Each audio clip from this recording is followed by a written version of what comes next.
तो case study क्या है, capital structure refers to ways company finances its operations and growth through a mix of debt and equity। देखो capital structure का simple सा मतलब है कि कंपनी अपने ऑपरेशंस को कैसे यहाँ पर फाइनेंस जो है वो कर रही है, यानी कि कितना पैसा वो डेट से मंगा रही है, कितना पैसा जो है वो इक्विटी से मंगा रही है, उसी को हम कैपिटल स्ट्रक्चर जो है वो कहते हैं। It represent the proportion of various sources of fund used by company. ये बेसिकली रिप्रेजेंट करते हैं कि कंपनी वेरियस सोर्सेज से जो फंड यूटिलाइज कर रही है उसका प्रपोर्शन क्या है, यानी कि कितना हिस्सा वो इक्विटी से मंगा रही है, कितना हिस्सा जो है वो डेट से मंगा रही है। जो कैपिटल स्ट्रक्चर होता है वो कंपनी के लिए काफी ज्यादा क्रुशियल होता है, क्योंकि कैपिटल स्ट्रक्चर से ही डिसाइड होता है कि कंपनी का रिस्क प्रोफाइल कितना है, कंपनी कितना रिस्क जो है वो ले रही है, उसकी कॉस्ट ऑफ कैपिटल यहाँ पर जो है वो कितनी आएगी, और फाइनेंशियल स्टेबिलिटी यहाँ पर कितनी जो है वो मेंटेन रहेगी। हर कंपनी को चाहिए कि वो एक वेल बैलेंस्ड कैपिटल स्ट्रक्चर को यूज करे, जिसकी हेल्प से वो अपनी कॉस्ट ऑफ कैपिटल को मिनिमाइज कर सके, कंपनी की जो वैल्यू है उसको मैक्सिमाइज कर सके, और फाइनेंशियल रिस्क को भी कम से कम जो है वो कर सके। कंपनी जो है अपने कैपिटल स्ट्रक्चर को हमेशा मतलब बिजनेस स्ट्रेटजी के अकॉर्डिंग, मार्केट कंडीशन के अकॉर्डिंग, इन्वेस्टमेंट अपॉर्चुनिटी के अकॉर्डिंग जो है वो एडजस्ट करती रहती है, ताकि उसकी जो सस्टेनेबल ग्रोथ है और वैल्यू क्रिएशन है वो यहाँ पर हो सके। तो ये कुछ इंपॉर्टेंट बातें थी जो कि हमने इस केस स्टडी के अंदर कैपिटल स्ट्रक्चर के बारे में समझी है। अब इसके बेस पर आपको क्वेश्चन के आंसर जो है वो करने, ठीक है। तो क्वेश्चन देखो, which of the following statement defines capital structure in finance. इसमें से कौन सी ऐसी स्टेटमेंट है जो कि फाइनेंस के अंदर कैपिटल स्ट्रक्चर को डिफाइन करती है। पहला, होल्डर एज अ डिविडेंड, यानी कि कैपिटल स्ट्रक्चर हमें बताता है कि कंपनी ने अपने नेट इनकम का कितना हिस्सा जो है शेयर होल्डर को डिविडेंड की फॉर्म में दिया है। तो ये भी गलत है, तो ऑप्शन ए जो है वो करेक्ट आंसर है, क्योंकि ये प्रॉपर तरीके से जो है वो कैपिटल स्ट्रक्चर को जो है डिफाइन करता है। क्लियर है।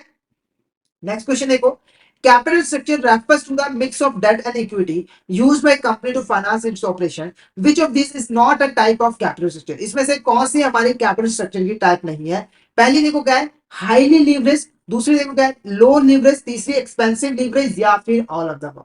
तो फटाफट से यहाँ पर आंसर बता दिए, इसका आंसर आपको क्या लगा, इसमें से कौन सी हमारी कैपिटल स्ट्रक्चर की टाइप जो है वो नहीं है। हाईली लीवरेज, लो लीवरेज, एक्सपेंसिव लीवरेज, या फिर ऑल ऑफ द अबव। तो क्या होगा इसका करेक्ट आंसर, क्या होगा इसका करेक्ट आंसर। तो इसका जो आंसर है वो है option C, expensive leverage is the correct answer. Expensive leverage is the correct answer. बाकी ये दो इंपॉर्टेंट टाइप होती है हमारे कैपिटल स्ट्रक्चर की। पहले हम बात करते हैं यहाँ पर हाईली लीवरेज की, ठीक है।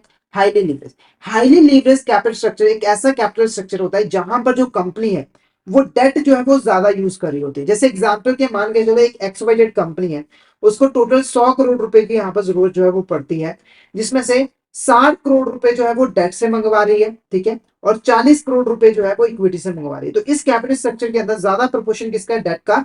तो ये हाईली लीवरेज कैपिटल स्ट्रक्चर जो है वो कहलाएगी, और ये जो कैपिटल स्ट्रक्चर है वो काफी जो है वो रिस्की मानी जाती है। उसके बाद है लो लीवरेज। लो लीवरेज कैपिटल स्ट्रक्चर एक ऐसा कैपिटल स्ट्रक्चर होता है जहां पर जो इक्विटी का पोर्शन होता है वो ज्यादा होता है, और डेट का जो पोर्शन होता है वो कम होता है। जैसे इसको अगर हम ऑपोजिट कर दें, तो 70 करोड़ रुपए जो है वो इक्विटी से कंपनी मंगा रही है, और सिर्फ उसे 30 करोड़ रुपए जो है वो यहाँ पर डेट से मंगा रही है। तो ये जो हमारा कैपिटल स्ट्रक्चर होगा वो लो लीवरेज कैपिटल स्ट्रक्चर जो है वो कहलाएगा। ये हमारा लो लीवरेज कैपिटल स्ट्रक्चर जो है वो कहलाएगा।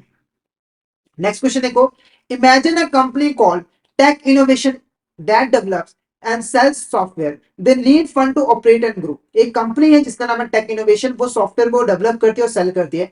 उसको ग्रो करने के लिए यहाँ पर फंड्स की रिक्वायरमेंट है। टोटल जो उसने फंड्स है उसने रेज किए 8 million selling share to investors, यानी कि उन्होंने 8 मिलियन जो है वो इन्वेस्टर से जो है वो मंगवाए, यानी कि कंपनी के जो ऑनर्स है उनसे जो है वो मंगवाए हैं। अभी जो शेयर होल्डर्स है इनका यहाँ पर ऑनरशिप राइट है कंपनी के अंदर, और इनको जो है कंपनी डिविडेंड जो है वो पे करती है जितना भी प्रॉफिट कमाती है। Tech Innovation also borrow 2 million from bank through a long term loan. Tech Innovation है 2 मिलियन का लोन लिया है, लॉन्ग टर्म लोन लिया है बैंक से, ठीक है। तो और उसके ऊपर उन्हें इंटरेस्ट रेट जो है वो पे करना पड़ता है। तो ये जो कैपिटल स्ट्रक्चर है वो कौन सा कैपिटल स्ट्रक्चर होगा, तो यहां पर देखो ऑप्शंस में highly leverage capital structure, low leverage capital structure, moderately leverage capital structure, या फिर ऑल ऑफ द अबव। तो फटाफट से यहाँ पर बता दीजिए इसका आंसर आपको क्या लग रहा है। ये जो आपको मैंने एग्जांपल बताई है ये किस कैपिटल स्ट्रक्चर की एग्जांपल है, फटाफट से चैट बॉक्स में बताइए इसका करेक्ट आंसर आपको क्या लग रहा है, क्या होगा इसका करेक्ट आंसर।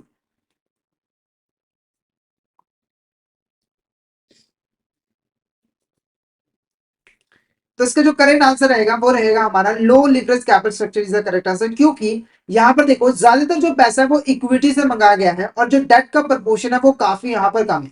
80% पैसा जो है वो ऑनर से मंगवाया गया है इक्विटी की फॉर्म में, और 20% जो है वो थर्ड पार्टी से डेट के फॉर्म में मंगवाया गया है, तो ये लो लिवरेज है। नेक्स्ट क्वेश्चन की बात करें, which of the following is not an advantage of high level of equity in companies capital structure. अगर एक कंपनी अपने कैपिटल स्ट्रक्चर में हाई लेवल ऑफ इक्विटी का यूज करती है तो इसमें से कौन सा एडवांटेज उसे नहीं मिलता? पहला, रिड्यूस फाइनेंशियल रिस्क। तो क्या ये एडवांटेज मिलता है? बिल्कुल मिलता है। कैसे?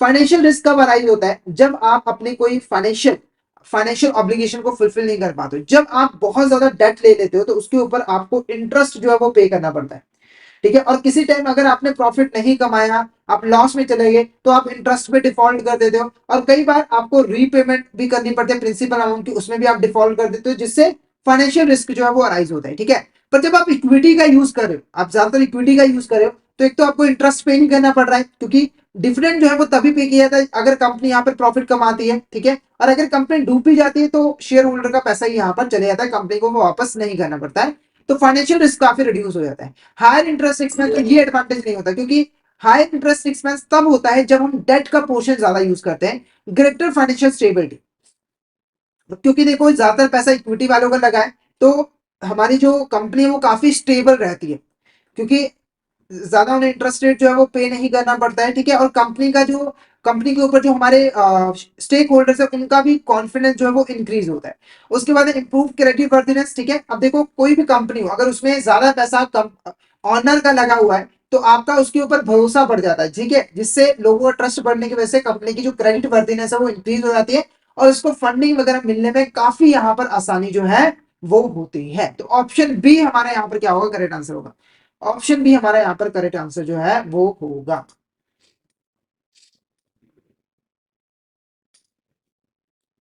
नेक्स्ट क्वेश्चन की बात करें, dash is a perfect mix of debt और equity financing that helps in maximizing the value of company in market while at the same time minimizes its cost of capital, ठीक है।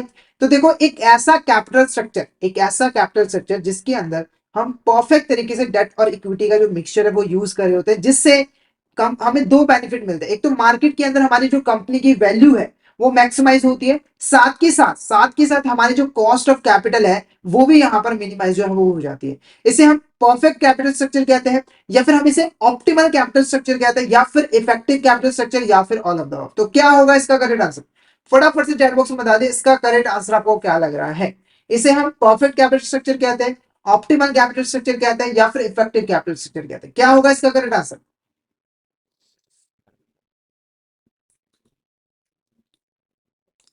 तो इसका जो correct answer है वो है option B, optimal capital structure is the correct answer. Optimal capital structure हमारा correct answer जो है वो रहेगा।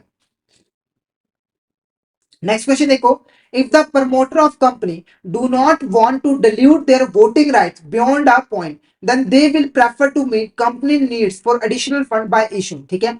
तो प्रमोटर ऑफ कंपनी का मतलब क्या है? जो ऑनर से कंपनी है, ऑनर से कंपनी, ठीक है। देखो जो ऑनर्स होते हैं उनके पास वोटिंग राइट्स होते हैं। क्या होते हैं? वोटिंग राइट्स होते हैं कि वो कंपनी के इंपॉर्टेंट मामलों में डिसीजन में वोटिंग जो है वो कर सकते हैं। अगर कंपनी के प्रमोटर जो है वो अपने वोटिंग राइट्स को खोना नहीं चाहते हैं, तो वो एडिशनल फंड कौन से सिक्योरिटीज को इशू करके रेज करेंगे? Equity shares, preference shares, bonus shares, या फिर डिवेंचर? तो क्या लग रहा है आपको इसका करेक्ट आंसर क्या होगा? क्या होगा इसका करेक्ट आंसर? क्या होगा इसका करेक्ट आंसर?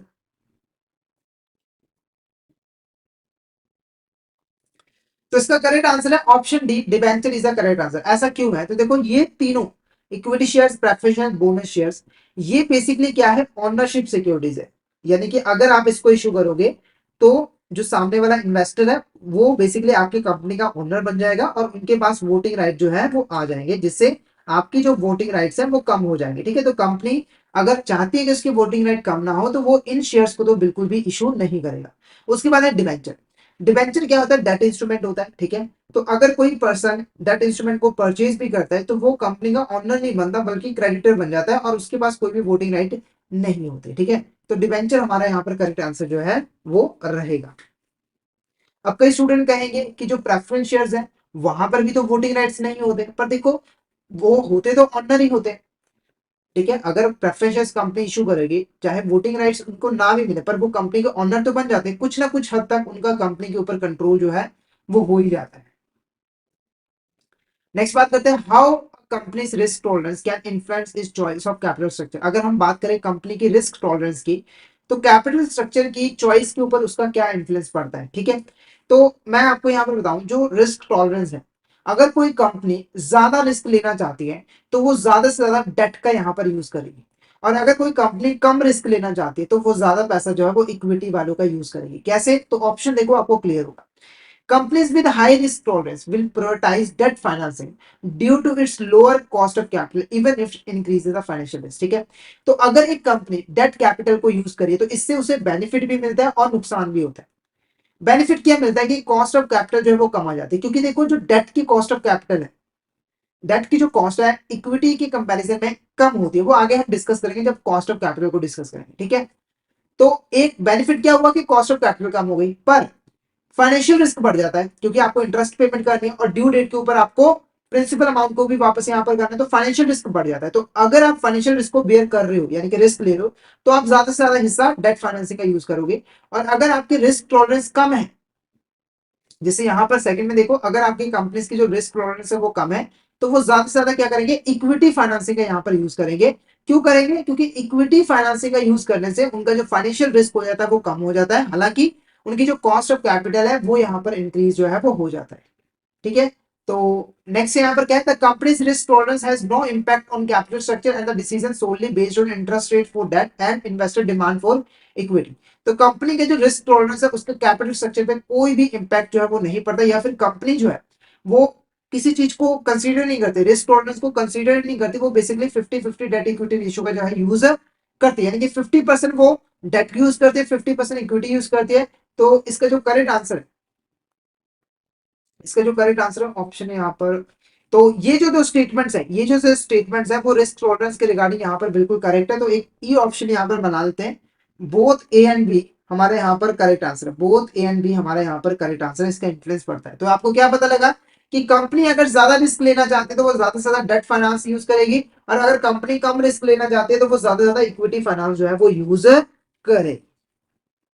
क्लियर है आपको यहाँ तक?